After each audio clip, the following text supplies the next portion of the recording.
Ya, saya pikir ini adalah upaya yang normal ya. Dua-dua sama memiliki semangat untuk banding.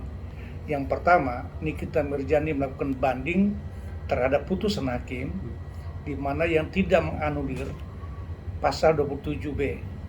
Jadi pasal 27B Undang-Undang IT itu terbukti bersalah secara sah menurut hakim yang mulia. Maka jika Nikita Mirjani merasa tidak bersalah tuduhan pasal 27B Undang-Undang IT, maka dia wajib melakukan upaya banding. Itu yang pertama. Yang kedua, jaksa juga melakukan upaya banding karena mempertimbangkan tuntutan di dalam perkara ini tidak dikabulkan oleh hakim. Sebagian tuntutan. Jadi tuntutan pasal 27B, 45B, pasal 21 itu yang tidak dikabulkan oleh hakim adalah pasal 21 tentang tindakan pidana pencucian uang. Maka dasar itu wajib hukumnya oleh jaksa melakukan upaya banding. Jadi wajib ya, bukan berdasarkan permintaan dari korban atau pelapor, tapi itu wajib. Ketika tuntutan jaksa tidak diterima oleh hakim, maka hakim wajib mengajukan banding ya. Nah, itu menurut saya tentang banding upaya banding dalam perkara ini adalah sah. Nikita Mirjani melakukan upaya banding bukan terhadap pasal yang tidak dikabulkan, tetapi terhadap pasal yang membuat dirinya terjerat 4 tahun penjara.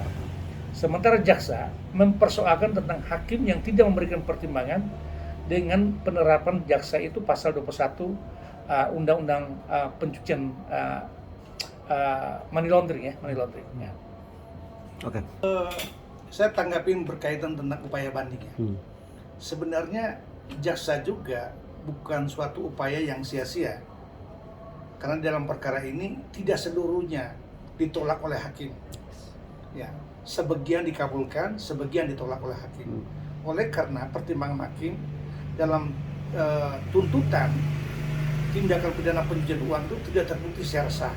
Karena unsur-unsur yang didalilkan oleh jaksa itu tidak terpenuhi, maka wajib ditolak pasal 21 itu. Nah, yang kedua, dalam dimensi, dalam versinya Nikita Mirjani juga tidak sia-sia perjuangan menghadirkan ahli, menghadirkan saksi dengan begitu maksimal melakukan pledoi dan duplik dalam perkara ini. Menurut saya sangat prestasi ya, lawyernya sangat prestasi. Kenapa?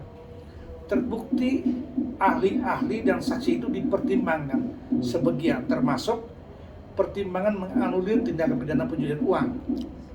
Karena di dalam ahli itu, di dalam ruang persidangan sudah menyampaikan secara tegas, menjelaskan di hadapan persidangan, di hadapan hakim, bahwa jika perkara ini dikenakan pasal 21 tentang pencucian uang, maka korban, dalam hal ini gereja Gladys atau perusahaan itu wajib ditarik sebagai turut serta melakukan atau turut melakukan suatu perbuatan kejahatan pidana dalam khusus tindakan pidana pencucian uang. Jadi menurut saya ini adalah suatu upaya yang bagus oleh lawyer Nikita Mirjani dan bahkan Nikita Mirjani yang coba membantah seluruh tuduhan dari jaksa penuntut umum melalui dakwaan dan juga melalui tuntutan. Nah, misalnya tuntutan 369, 27 dan 21 itu kan tidak terbukti seluruhnya. Hanya terbukti satu pasal adalah pasal 27B.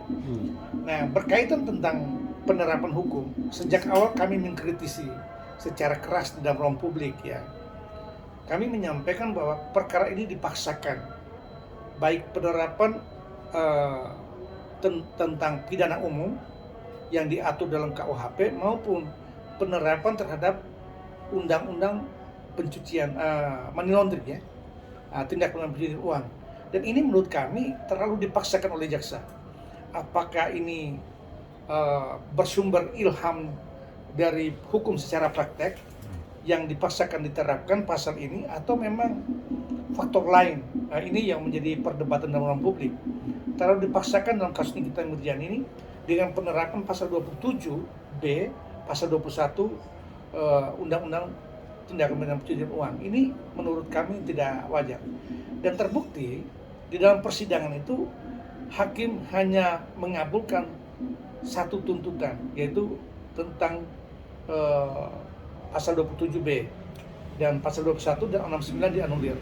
Jadi ini menurut saya suatu yang menarik, menjadi pembelajaran kita bersama bahwa jaksa tidak boleh bekerja berdasarkan dugaan pesan-pesan dari sponsor, atau jaksa itu memiliki pendirian sendiri dalam penegakan hukum yang tidak dapat dipengaruhi oleh tekanan publik atau sentimen publik. Jadi jaksa itu adalah sebagai lembaga negara yang netral. Mereka sebagai penegak hukum berlaku bagi korban maupun bagi pelaku, sehingga dalam proses peradilan itu tidak berdasarkan sentimen. Ya, begitu. Nah, kita lihat lagi berbicara tentang penerapan pasal 21 undang-undang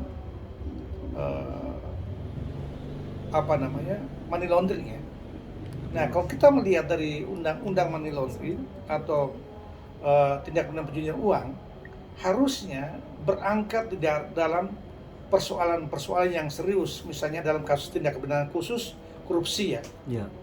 Dan anehnya dalam kasus ini kita Nurjani, yang kerugian 4 miliar, yang korban adalah perseroan atau perorangan, tetapi menempatkan pasal pencucian uang itu sangat serius dalam kasus ini.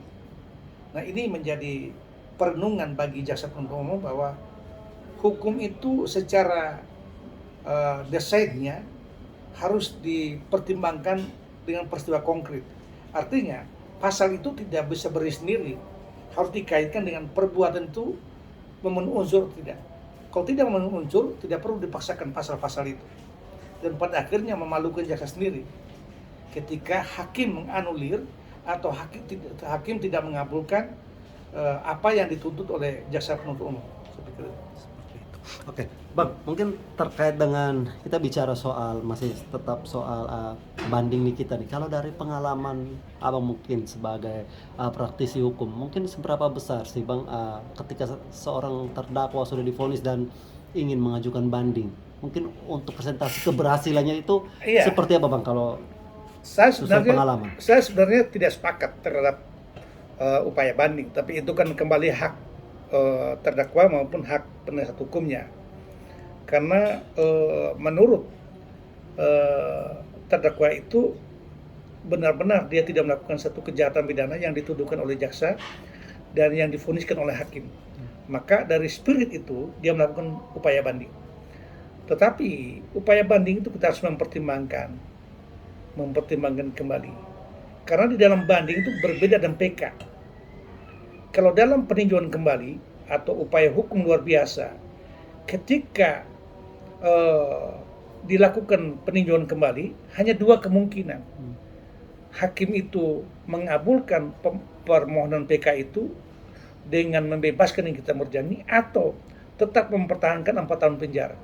Dan hakim itu tidak mungkin, dalam hakim PK tidak mungkin menaikkan jika terbukti atau ditolak permohonan PK-nya itu dinaikkan menjadi 4 menjadi 8 atau 11, tidak. Dalam PK itu tidak. Dia hanya memperkuatkan putusan pengadilan sebelumnya atau mengambil keputusan baru dengan membebaskan Nikita Mirzani. Pasal yang dituduhkan itu tidak terbukti. Itu berbedanya PK dengan banding. Kalau banding itu bisa naik. Misalnya 4 ke 6. Karena kalau kita lihat pasal 21 itu, katakan dia diklasifikasi sebagai tindakan pidana pasif, maka dia dikenakan 6 tahun. Bisa 6 tahun, bisa 4, dan bisa bebas. Jadi hitung-hitung di atas kertas itu kira-kira menguntungkan atau tidak, itu kembali kepada kebijaksanaan atau bahkan insting dari seorang Nikita Mirzani. Ya. Oke. Jadi kembali lagi Bang, mungkin kalau menurut Abang, apakah strategi yang diambil sama pihak Nikita sudah tepatkah? Ya, karena kemarin kan tidak ada pernyataan secara tegas ya akan melakukan upaya banding, akan dipertimbangkan kan, dikasih waktu oleh undang-undang 7 hari. Nah, menurut saya juga ini bagian dari strategi juga ketika PH-nya terdakwa Nikita Mirzani mengintip itu pergerakan dari jaksa banding mereka banding. Mungkin saja itu pertimbangannya. Padahalnya dua hal yang berbeda. Jaksa melakukan upaya banding terhadap ada beberapa frasa atau pasal yang tidak dikabulkan oleh hakim. Sementara Nikita Mirzani melakukan ada frasa atau pasal yang masih mengenakan sanksi pidana terhadap dia sebagai 4 tahun. Jadi itu dua hal yang berbeda. Ya, Dua hal yang berbeda. dua hal yang berbeda.